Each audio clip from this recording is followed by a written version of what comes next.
Hello everyone. In this video we are going to discuss all the important CDS paper जो इस साल held हुआ था.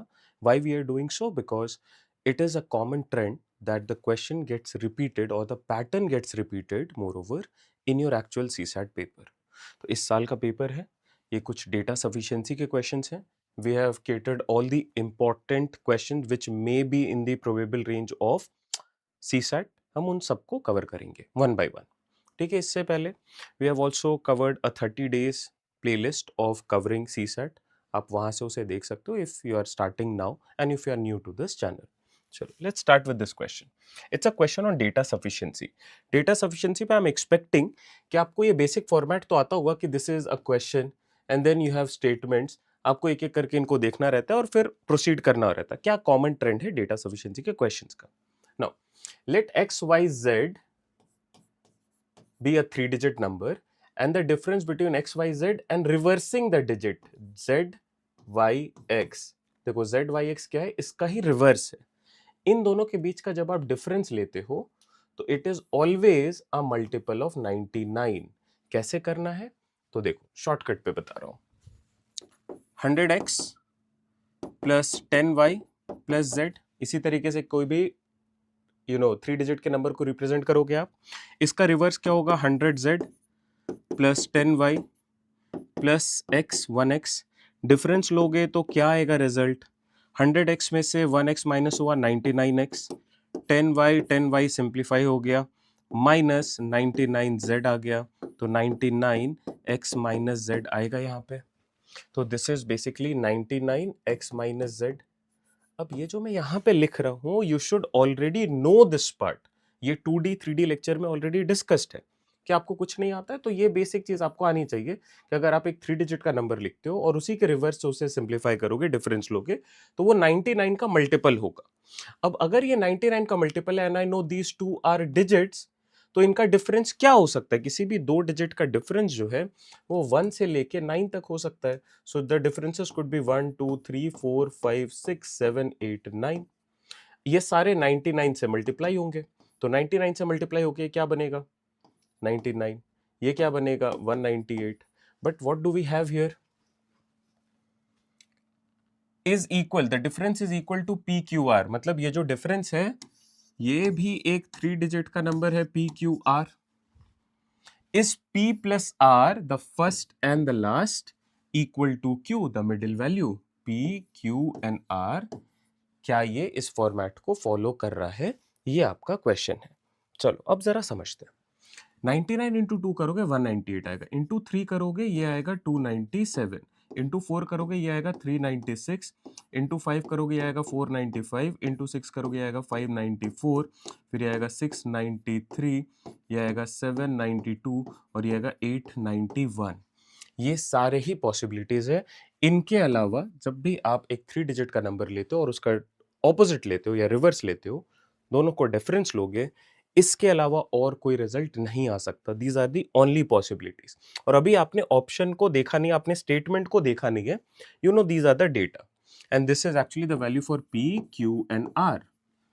Question में पूछा जा रहा है is P plus R equal to Q.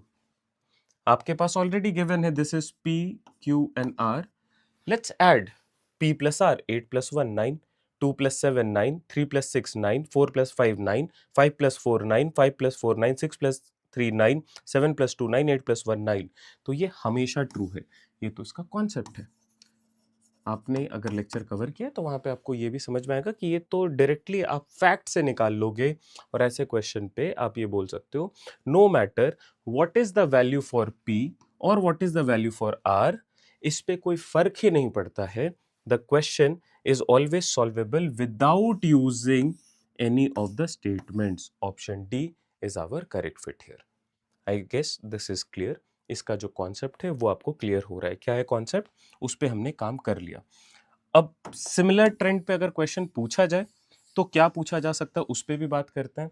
Similar note पे आपसे ये क्वेश्चन पूछा जा सकता है. अगर एक डबल डिजिट का नंबर है तो उस पे अगर आप डिफरेंस लेते हो नंबर एंड इट्स रिवर्स, तो ये हमेशा 9 का मल्टीपल होगा, 9t माइनस u. और अगर आप सम ले रहे हो sum of a number and its reverse, it is always a multiple of 11. So 11t plus u. ये ध्यान रखना, ये आपके क्वेश्चन को आसान बनाता है. Okay, let's look at this question. HCF LCM पे बेस्ड है, अगेन डेटा सफिशिएंसी पे है. बोला जा रहा है the LCM of three numbers P, Q and R where P is greater than Q and Q is greater than R and all of them are greater than 0.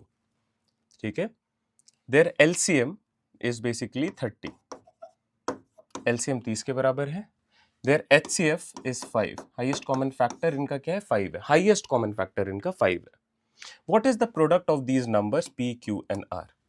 अब अगर मेरे पास ये नंबर्स हैं and I know these are in this sequence, तो क्या मैं खुद से कुछ ट्राई करके लिख सकता हूँ यहाँ पे? क्या पहला नंबर 5 अज्यूम कर सकते हो?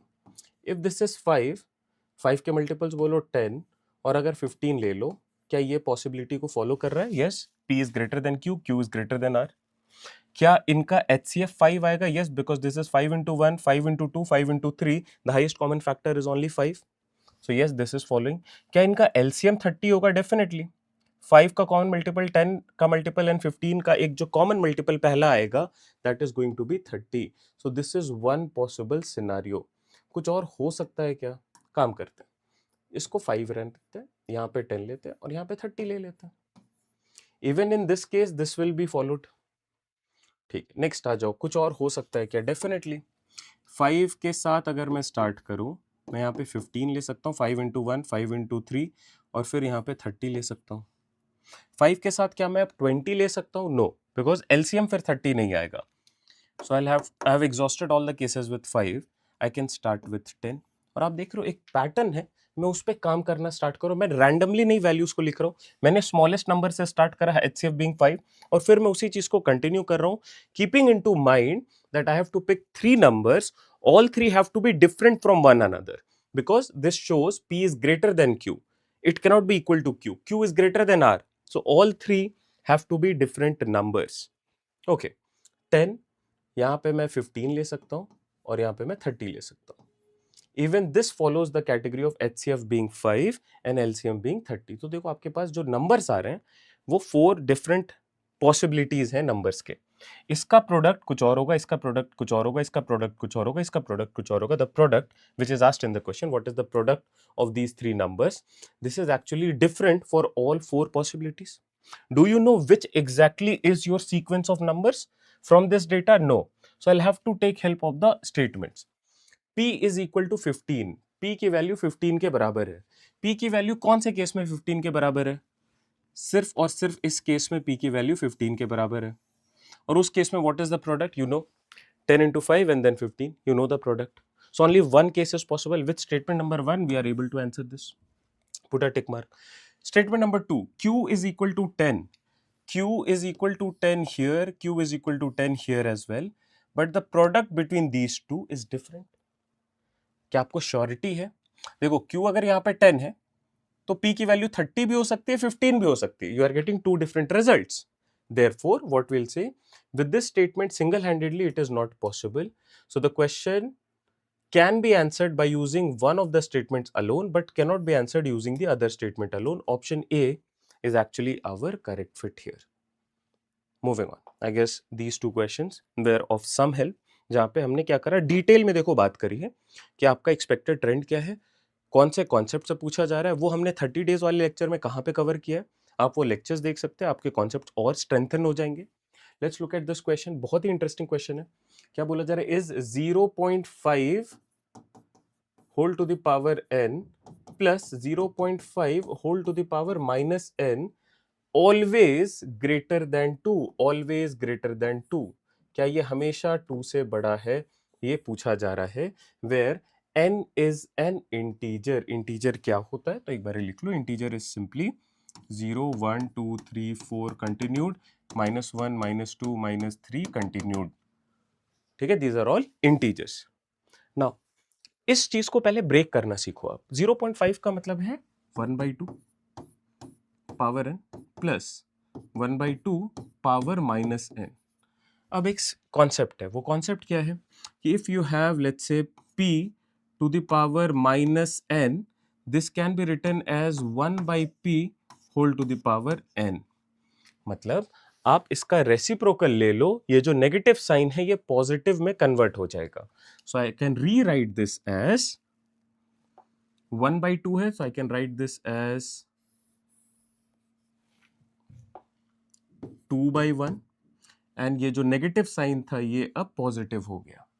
क्लियर है? Now we have basically a 2 here and 1/2 here.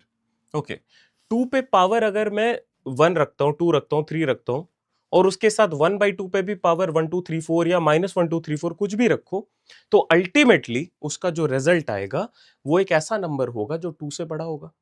ये तो सिंपल है, कोई भी एक वैल्यू रख के चेक कर लो. अगर आपने यहाँ पे 1 रखा तो ये बनेगा 2 plus 1/2 which is 2.5 greater than 2.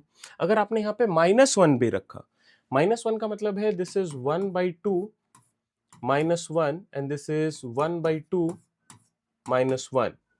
इसको रिवर्स करोगे ये क्या हो जाएगा, दिस वुड, और ये माइनस माइनस पे था तो ये प्लस हो जाएगा ultimately. So this would be 1 or 2/1 and this is 1/2. Again this is a value which is 2.5 greater than 2. Clear है ना? तो फॉर एनी वैल्यू क्या कंक्लूजन निकल के आ रहा है, for any value of negative और positive we will always have a result which is greater than 2. तो क्या ये मार्क कर देना चाहिए, the question can be answered even without using both the statements. We haven't checked with 0 and 0 के साथ एक और रूल आता है, p to the power 0 is always 1. तो अगर यहाँ पे 0 आ रहा है इसका रिजल्ट 1 हो जाएगा, इसका भी रिजल्ट 1 हो जाएगा, फाइनल रिजल्ट 1 + 1 का क्या आ जाएगा, 2 आ जाएगा. 2 is greater than 2? No. तो if these numbers are just integers, I don't have the data to comment कि इसका रिजल्ट क्या होगा, तो I'll have to go to the statements to check. अब अगर मैं स्टेटमेंट्स को चेक करूं, समझना जरा एक एक करके. n is an even integer. even integer का क्या मतलब है, even integers पे आप बोल सकते हो it is basically 2 4 6 8 और this is 0 as well or this is -2 -4 -6. these are also even integers, negative के साथ भी. तो आपको ये दिख रहा है 0 भी इंक्लूड हो रहा है.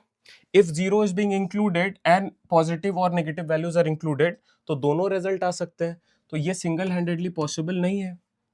n is negative. Negative का मतलब है it could be -1, -2, -3, -4. In all of these cases, we have a result which says n is negative का मतलब ये है कि ये हमेशा 2 से बड़ा होगा. The result is always greater than 2. So we can comment this answer with the help of statement number 2 alone. The question can be answered using one of the statements alone, but cannot be answered using the other statement alone. Option A is your correct fit. I guess this is clear. यहाँ पे important learning क्या आ रही है आपके लिए? सबसे पहली learning देखो, मैं एक बारी point out कर दे रहा हूँ कि क्या क्या learning है. p to the power 0 is 1. p to the power -n can be written as 1/p whole to the power n, or p/q to the power -n can be written as q/p whole power n. ये बात समझ में आ रही है? Next, integers are basically -4 -3 -2 -1 0 1 2 3 4 5, wherein I know even integers are 0 2 4 6, also -2 -4. odd integers are -1 -3 -5 इस तरीके से, और 1 3 5 7 इस तरीके से. तो यहां पे बोला जा रहा है n is an even integer. इस पार्ट पे 0 भी इंक्लूड हो रहा है, and we know with 0 we are getting a result which is exactly equal to 2. Therefore we don't have surety. Now let's look at our next question. Is p square plus q square always a composite number? क्या ये हमेशा एक composite number है? What are composite numbers? आपको पता है composite numbers are the numbers having more than 2 factors. Any number having exactly 2 factor is a prime number. Exactly 1 factor is 1. More than 2 factors, these are composite numbers. पहला composite number है 4, फिर 6, फिर 8, फिर you have 9, 10, 12 इस तरीके से. Okay. Composite numbers are generally even numbers. 2 को छोड़ दो बस. 2 is the only even prime number. P and Q are different prime numbers. P और Q अगर different prime numbers हैं तो this could be 2, 3, 5, 7, 11 इस तरीके से these could be the numbers. P minus Q is an odd integer. अच्छा, what does P minus Q indicate? आपको एक प्रॉपर्टी यहाँ पे पढ़नी है, दैट इज अगर आप इवन के साथ एक इवन नंबर ऐड करते हो तो ये हमेशा इवन होगा, सब्ट्रैक्ट भी करते हो तो भी इवन होगा, ऑड पे अगर आप एक और दूसरा ऑड नंबर ऐड करते हो this is also going to be an odd number, odd plus odd is also odd, और odd minus odd is also odd. The only value wherein you would be sorry, this is also even, क्या बोल रहा हूँ यार, this is also even है ना, जैसे simple है 1+3 is even, 3 - 1 is also even. But if you are getting this as an odd value, तो ये तभी पॉसिबल है when one of them is even and one of them is odd. अब आप इस पे माइनस करो या प्लस करो उससे कोई फर्क नहीं पड़ता. तो दोनों अगर डिफरेंट है कि एक इवन है एक ऑड है तो ही उसका जो रिजल्ट आएगा वो ऑड आएगा. क्या ये क्लियर है? ये जो मैं अभी बता रहा हूं आपको ये बहुत ज्यादा रिपीटेटिव कॉन्सेप्ट है, तो इसको अगर अभी तक आपने नहीं लिखा है प्लीज राइट दिस डाउन और इसे बड़े सिंपल तरीके से आपको ध्यान में रखना है. आप इस रूल को भूल भी जाते हो अगर यू जस्ट फोकस ऑन 1+2+3+4 ऐसे छोटे छोटे नंबर्स के साथ देखो क्या रिजल्ट बन रहा है और उससे क्या कोई आप रूल बना सकते हो. But yes, if you keep this into consideration तो आपके कॉन्सेप्ट पे स्ट्रेंथन होता है और आप किसी क्वेश्चन को ना देखने का आपका स्कोप बढ़ जाता है. That's the point of knowing these things कि इसके बिना भी आप सॉल्व कर सकते हैं, बट अगर ये चीजें ध्यान में है तो किसी भी क्वेश्चन को आप बहुत अच्छे से अटेम्प्ट कर पाएंगे. जैसे p minus q is an odd integer, ये क्या इंडिकेट कर रहा है? This indicates that out of p and q one of them is even and the other one is odd, only then the resultant is odd.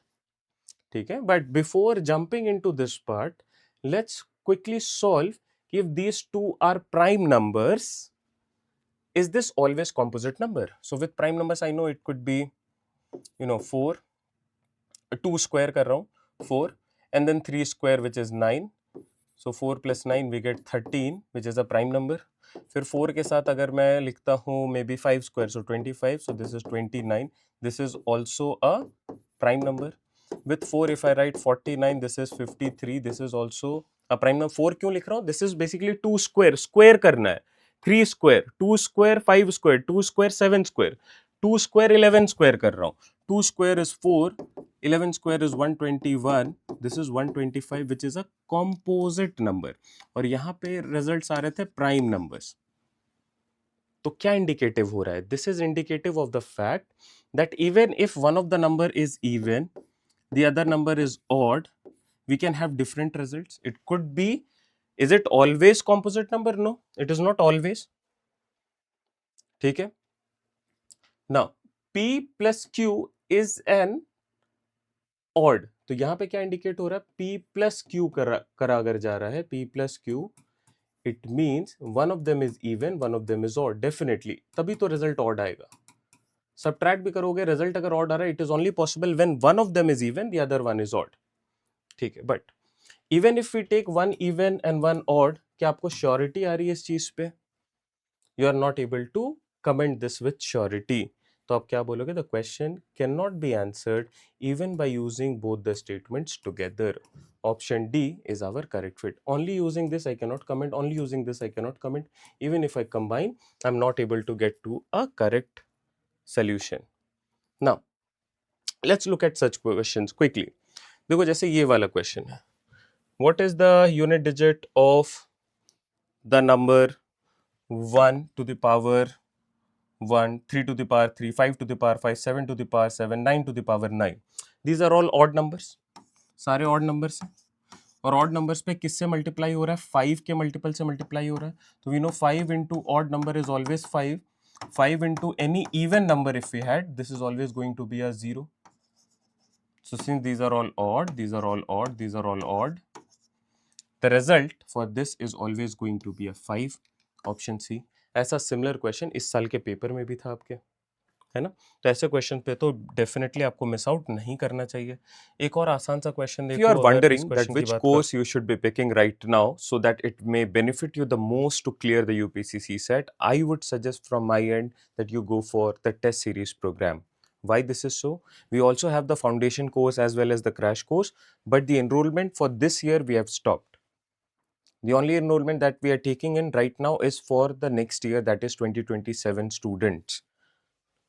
In this test series course. I'll just let you know what are the detailed contents. So if you look here, it has got PYQ year wise. तो जितने PYQs हैं starting from 25, 24, 23, 22, we are covering it as part of the test. You get detailed solution to this. With the detailed solution, उसका क्या analysis है वो भी आपको यहाँ पे मिलता है. तो you cover this. Plus the most important one, the full length test. We are providing 10 full length tests from our end, जिसमें we are putting in the most expected questions of QNLR. जब मैं QLR बोल रहा हूँ तो I'm considering the apt, the number system part, the logical reasoning portion, the arithmetic topics, that is percentage, ratio, average, all of it. Then we have modern math, which is permutation, combination and probability. उन सारी चीज़ों को हम इसमें include कर रहे हैं. If I just want to show you any of these tests, so this is what it looks like. Here is our paper, here's the detailed solution, analysis, the answer key. So what if I open this? So देखो, this is how it goes. Purely exam pattern based. So these are some of the questions you may look at. है ना, maths, reasoning, then RC you have, again you have questions based on the possible fit. Now, why this test would help you और इसको करने का तरीका क्या होना चाहिए? And another, one day doing the analysis कि कौन से क्वेश्चन गलत हो रहे हैं, किस पे आपको काम करना चाहिए, क्या स्ट्रैटेजी पे काम करना चाहिए. The strategy video is also provided in this course. इसमें you get access to the doubt session as well. From my end, I will be mentoring you. What needs to be done, all of that is included in this. You follow this diligently, you'll have a lot of confidence going forward. Since you're already following, the 30 days planner, तो वहाँ पे आपको content wise एक clarity तो मिल चुकी है. Now it's time that you practice thoroughly. Now it is not just about following the full length test from our end. आपको कहीं पे भी लग रहा है कि आपके पास एक अच्छा फुल लेंथ टेस्ट आपको मिल रहा है किसी भी इंस्टीट्यूट पे, आप वहां से ट्राई करो, because this time is the most crucial time to practise the full length test. And don't get dishearten with the result that you are getting. I mean, you attempt a test, क्या होता है कि generally we get a score of maybe 50-60, तो मैं dishearten हो जाता हूँ कि यार मेरा स्कोर इतना कम आ रहा है, व्हाट शुड बी डन. तो बहुत ज्यादा नहीं सोचना है. You look for your mentor, देखो क्या स्ट्रैटेजी आपको सजेस्ट कर रहे हैं based on your strength and weakness, और if it is a generalise strategy, whatever works, apply that for maybe at least 2 to 3 test, और फिर देखो क्या आउटकम निकल के आ रहा है, and based on those outcome you may choose to modify the strategy. Don't plan on modifying the strategy after 1 or 2 test. That is never going to help you. Now, if you wish to enroll into our courses, this is the WhatsApp number that you should be connecting on. Okay, I hope you have this number with you, 9973878073. All right, thank you everyone. Happy learning. This particular question is again on the easier end to solve. क्या है उस पर जरा काम करते हैं, देखना जरा. Let p square, p is equal to n square, where n is an odd integer. What is the remainder when p is divided by 8? n is an odd integer. Odd integer का क्या मतलब है? It could be 1, 3, 5, 7 continued, or -1, -3, -5 continued. Negative sign आ रहा है, डरना मत, कोई बड़ी बात नहीं है. Since we are doing square of it, तो वो तो पॉजिटिव बन जाएगा. So p is always a positive number, तो नेगेटिव वाले को भूल भी जाओ, कोई फर्क नहीं पड़ेगा. 1, 3, 5, 7 पे काम करो. सो n की वैल्यू अगर 1 है या -1 है, +-1 कुछ भी है, तो result of p would be 1, and when I divide this by 8, the remainder is going to be 1. ठीक है. नेक्स्ट, n की वैल्यू अगर मैं ले रहा हूं +-3, सो p की वैल्यू क्या आ जाएगी? 9. 9 divided by 8, the remainder is 1. n की वैल्यू अगर मैं ले रहा हूं +-5, so this becomes p is equal to 25. 25 divided by 8, the remainder is 1. And if I take +-7, this becomes 49. 49 divided by 8, the remainder is always 1. So the remainder is always 1. Option A is our correct fit. ऐसे questions पे ज्यादा time नहीं लगता है. Now, similar end पे question given है. Consider the following statements. 2 consecutive natural numbers are always co-prime to one another. If you have gone through the lecture on divisibility rule, if you have gone through the lecture on HCF LCM, I have repeated this n number of times. What are co-prime numbers? 2 or more numbers are said to be co-prime to one another if their HCF is 1. अब इस पे क्या होता है कि कोई भी आप number of the form n, n+1 ले लो, ये हमेशा co-prime होगा, ऑलवेज। कोई भी दो प्राइम नंबर्स ले लो, ये हमेशा को प्राइम होंगे। 1 के साथ कोई भी नंबर लगा लो, this is always going to be a co-prime number simply because their HCF is 1. Consecutive set of odd numbers are always co-prime. Consecutive set of odd numbers up to 3 terms 1 3 5 ये भी co-prime होगा। 3 5 7 co-prime होगा। 7 9 11 co-prime होगा। 7 and 9 co-prime होगा। 7 and 8 co-prime होगा। Consecutive natural numbers are always co-prime. Yes, 3 4 4 3 4 5 5 6 6 7 100 101 concept पे based है। Concept clear है, ऐसे क्वेश्चन पे आप डायरेक्टली टिक लगाओगे। भूल भी जा रहे हो तो ये याद रखना, बिकॉज देखो ये जो कॉन्सेप्ट आ रहा है ना निकल के, ये आपके बहुत सारे टॉपिक पे काम आएगा। This is something that you should definitely know. ये अगर नहीं क्लियर है, please read this, read about co prime numbers, it will only going to help you. If m and n are relatively prime, another word for saying co-prime, ठीक है, then m into n is always even. Always even ऐसा है क्या? अगर मैं दो numbers ले रहा हूं, जैसे मान लो if I take maybe 3 and let's this is a prime number, so let's consider maybe 3 के साथ इफ आई टेक, और if I take 3 and if I consider maybe, I see what I'm trying to do. I'm not trying to take another prime number. I'm just trying to take another, odd number which is not a prime number. So I can also consider 15. So 3 and 15, or these are not co-prime.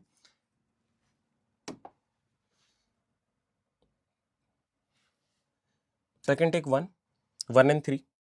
So 1 and 3, 3 into 1, is it always even? No. तो अगर ये एक बार भी no आ गया, always वाला part तो कभी follow ही नहीं करेगा, rule it out. Yes, if I take 2 and 3, this is also relatively prime. ये even आ रहा है, but the product is only going to be even if we have one even number. तो अगर मैं दो odd numbers consider कर लूं, ये तो कभी possible ही नहीं होगा. That is what we are trying to get to. तो this is wrong. One is absolutely correct. Which of the following statements are correct? Only one is correct. ठीक है, चलो अब जरा इस क्वेश्चन पे आते हैं। Log you can leave out, log पे क्वेश्चंस नहीं पूछे जाते हैं। चलो, a reduction of 10% in the price of sugar enables someone to purchase certain amount of rice. ये टिपिकल क्वेश्चन है परसेंटेज पे बेस्ड। इस पे कैसे काम करना है जरा उस पे नजर डालो। A reduction of 10% in the price of a sugar enables a person to buy 6.2 kg more for 2790. What is the reduced price per kilogram? Now, इसका क्या मतलब है कि आपका एक बजट फिक्स्ड है।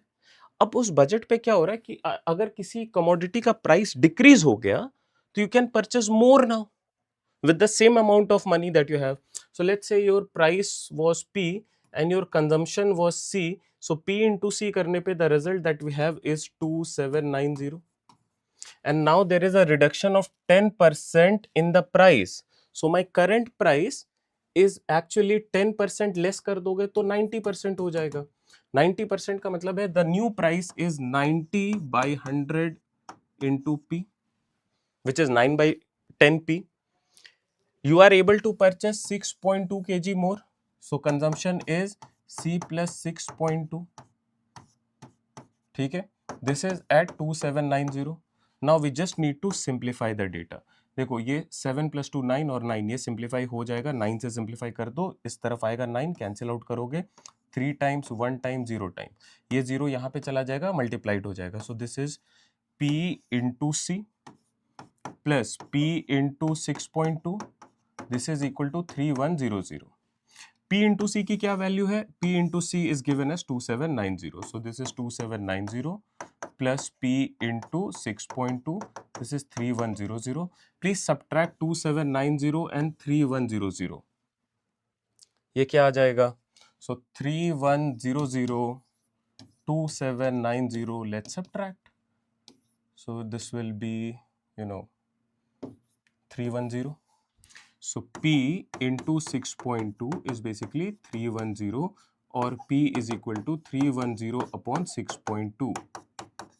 Simplify करो जरा, this will go 2 times, so 50. P की वैल्यू 50 है। P क्या था? आपका इनिशियल प्राइस था। P is your initial price. What is the reduced price पर किलोग्राम? रिड्यूस्ड प्राइस का क्या मतलब है कि 10% इसका रिडक्शन कर दो। 99/10 of this is basically 45। Option C. मतलब ये जो कॉन्सेप्ट अभी हमने डिस्कस किया ना, ये सिंपलर एंड पे है। इससे भी आसान तरीके हैं, बट ये बिल्कुल ही लेमैन टर्म्स में, अगर आपको कुछ भी नहीं आता है, you just read the question, proceed कर जाओ कि क्या बोल रहा है, उस क्वेश्चन को समझ ले। एक ऐसा पीवाईक्यू क्वेश्चन आपको शायद 2021 या 22 में या 20 में मिल जाएगा, if I am not sure, it is in the year 2020। Please search on to the channel, आपको एक सिमिलर क्वेश्चन इस एंड पे मिलेगा, उस पे काम कर लो, तो ऐसे क्वेश्चन पे कभी आपको दिक्कत नहीं आएगी। Moving on. Okay, so let's look at these problems. These are questions again on the concept of HCF. क्या बोल रहा है? HCF पे you have a basic formula that the product of two numbers P and Q, this is equal to HCF into their LCM. The HCF and LCM of two numbers P and Q are 44 and 4620. When P is divided by 55, तो P को अगर आपने 55 से divide करा है, the quotient is 4, the remainder is 0. इसका ये मतलब है, if I want to calculate what is the value for P, P would be divisor into quotient, so 54 into quotient plus the remainder is 0. So P की value हो गई यहाँ से 55 into 4, and I don't know about Q, and this is equal to this part. What is the value for Q? So Q would be simply 44 into 4620 upon 55 into 4. चलो simplify करते हैं. 9 times and then you have 2 times and then 4. 924. Option B is our correct fit. This is based on this formula. ये formula clear है तो HCF LCM पे based questions आप बड़े आराम से कर सकते हो, कोई दिक्कत इस पे नहीं है. Now we can do this as well. Let n be the greatest number that will divide 600, 631 and 724, leaving the same remainder. What is the value of n? Please read this question. इसको solve करने का simple सा तरीका, you take the respective difference. So अगर तीन number हैं A, B, C, we take the difference of A and B, A and C and B and C. We take the difference 1, difference 2, difference 3, 1, 2, 3. अब इन तीनों का आप HCF ले लो. This is your answer. You have the numbers with you, 600, 631, 724. Proceed in this manner. Take the LCM of the difference. So difference जब भी आएगा वो एक छोटा नंबर आ गया, उस difference का आप HCF ले लो. That is your result. ये पूछा जा सकता है, definitely पूछा जा सकता है. दूसरे एग्जाम्स में ये काफी repetitive है. All right. Now let's look at this particular problem in hand. We have a question which say, this is also, देखो ये देखने पे लग रहा है कि this is a question on time, speed and distance. हाँ या ना? I'll just take this out कि आपके लिए जरा चीजें आसान हो जाए. Question number 26 I'm talking about. Please go through it once. क्या कह रहा है ये?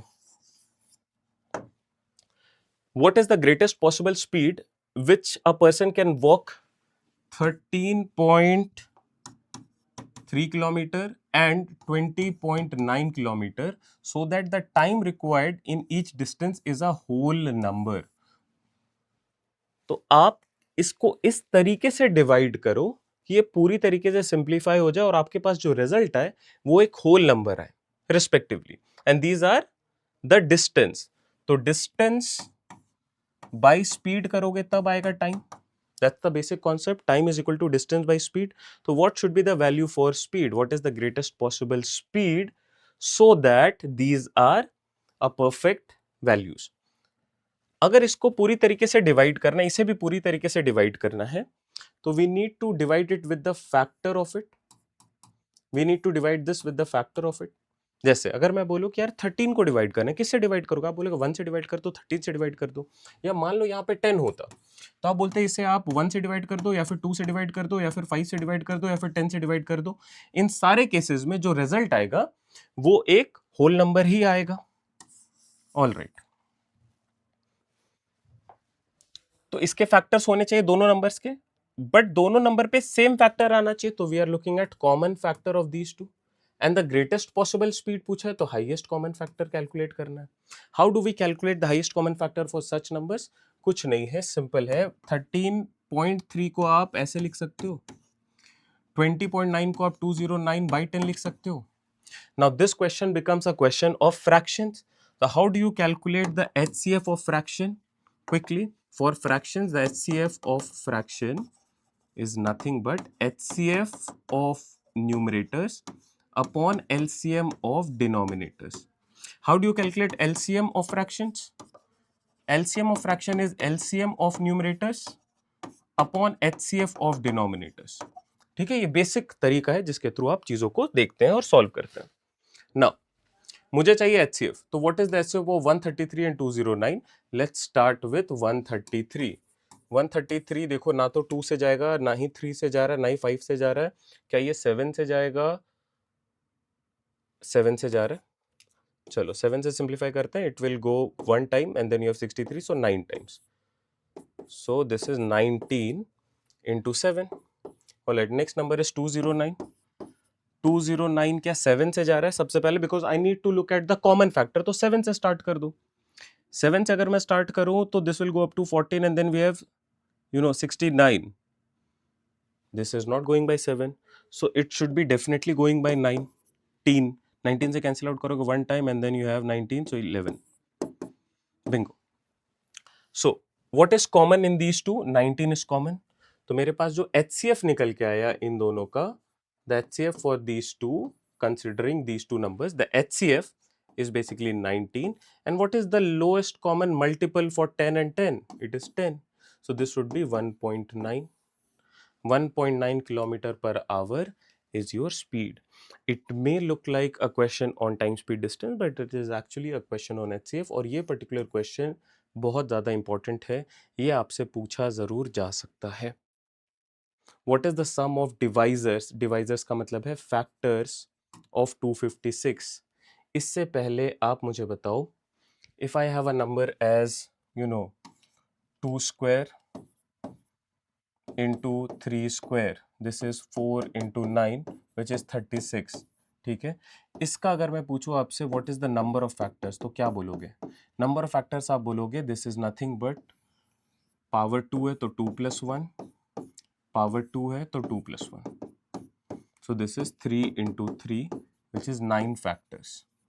Okay, if I ask you to calculate the sum of factors, तो आप बोलोगे the sum of factors is 2 पे power 0 plus 2 पे power 1 plus 2 पे power 2 into 3 पे power 0 plus 3 पे power 1 plus 3 पे power 2. ठीक है, ये तरीका है कैलकुलेट करने का factors and sum of factors. आपसे पूछा गया for 256. 256 is simply 2 to the power 8. इसके नंबर ऑफ फैक्टर्स क्या हो जाएंगे? So number of factors is nothing but 8 plus 1, which is 9 factors. Okay, what would be the sum of such factors? The sum of factors is equal to 2 पे power 0 plus 2 पे power 1 plus 2 पे power 2 plus 2 पे power 3 going up to 2 पे power 8. तो देखो total 9 numbers हो गए क्या? 9 फैक्टर्स भी हैं इसके. अब what are these factors? So these factors are 1 plus 2 plus 4 plus 8 plus 16 plus 32 plus 64 plus 128 plus 256. The number is also the factor of it. ठीक है, अब जरा आप क्विकली ऐड कर लो इन्हें. इनको ऐड करके जो रिजल्ट आ रहा है that is your answer. So for this question what is going to be our answer?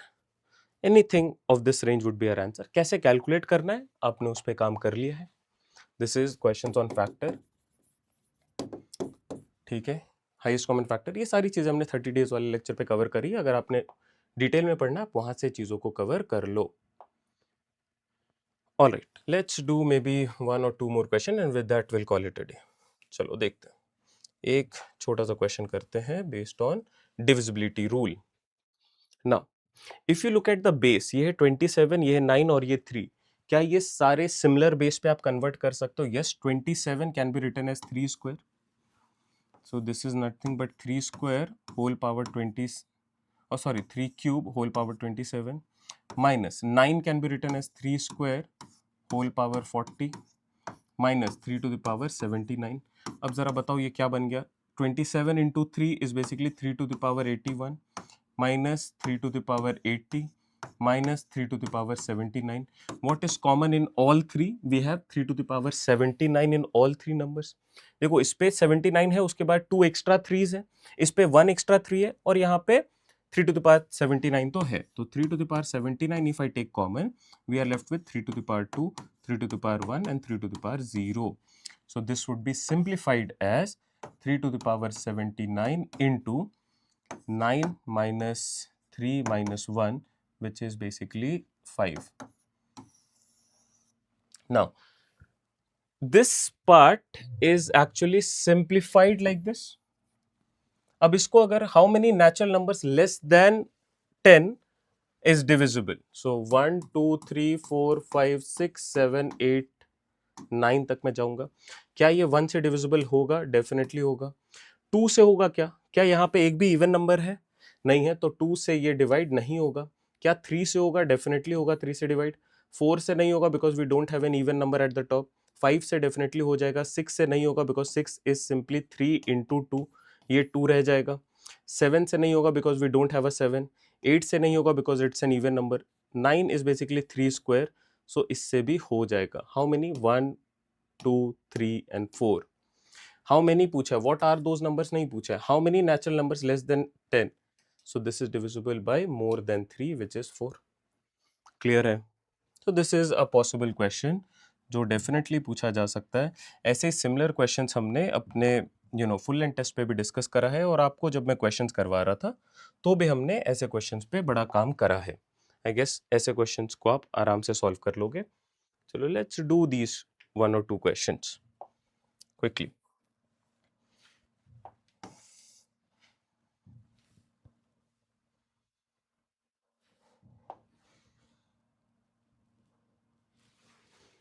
देखो, टाइम एंड वर्क का क्वेश्चन है, क्वेश्चन नंबर 15. एक बार ही अंदर डालना. 12 men.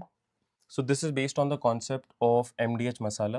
So MDH M1 D1 H1 upon work done 1. This is M2 D2 H2 upon work done 2. अब जरा placement करते हैं. 12 men working 8 hours a day can completely build a wall of length 100 meter into 20 centimeter, so which is 20 by 100 into 5 meter in 10 days. तो ये पहला part आपने लिख लिया. परेशान मत हो, अभी सिंप्लीफाई करने मत बैठ जाओ. दूसरे को पहले लिख लो आप. क्या गिवन है? How many days will 16 men working 10 hours a day require to build a wall? So D2 is what we are looking at. 200 into 60 centimeters, so 60 by 100 into 5. अब क्या कॉमन आ रहा है, आप उसे कैंसिल आउट कर दो please. ये 100 और ये 100 कैंसिल आउट हो गया, ये 5 और ये 5 कैंसिल आउट हो गया, ये डबल जीरोस और ये डबल जीरोस कैंसिल आउट हो गए. Then this will cancel it out. 8 और 8 cancelled out. 10 and 10 cancelled out. Then 20 will cancel this in 3 times, और 3 जब यहाँ पे आ जाएगा, सो 12 into 3 is 36. 36 is the value for D. D is actually 36. You can solve this in no time. So if you have the concept of MDH masala formula, this we have discussed as part of 30-day series. वहां से cover कर लो. Time and work, definitely ऐसे questions को आप बड़े आराम से solve कर लोगे. चलो एक और क्वेश्चन कर लेते हैं, because I feel this is a repetitive type. Let's discuss this quickly. ध्यान देना. A train P starts from station X for station Y, and another train Q starts from station Y for X. तो ये इस तरफ जा रहा है, ये इस तरफ जा रहा है. ठीक है, going towards each other. After passing each other, so they must have met somewhere in this line. इस लाइन पे कहीं पे तो ये लोग मीट कर रहे होंगे, है ना. मान लो यहाँ पे इस पॉइंट पे ये मीट करते हैं. आफ्टर मीटिंग और after passing each other, after meeting point, P takes 4 hours to reach Y. यहां से यहां P को जाने में कितना टाइम लग रहा है? 4 hours. And Q takes 1 hour to reach X. If the average speed of P is 60 kilometer, then what is the average speed of Q? This is a typical question of meeting point, और ये concept पे based ना cat में बहुत सवाल हर साल repeat होते हैं। आपको 1-2 साल पे ऐसे क्वेश्चन दिख जाएंगे जो बिल्कुल ही रिपीट हो रहे हैं। तो इस पे जरा काम कर लो। क्या काम करना है समझना।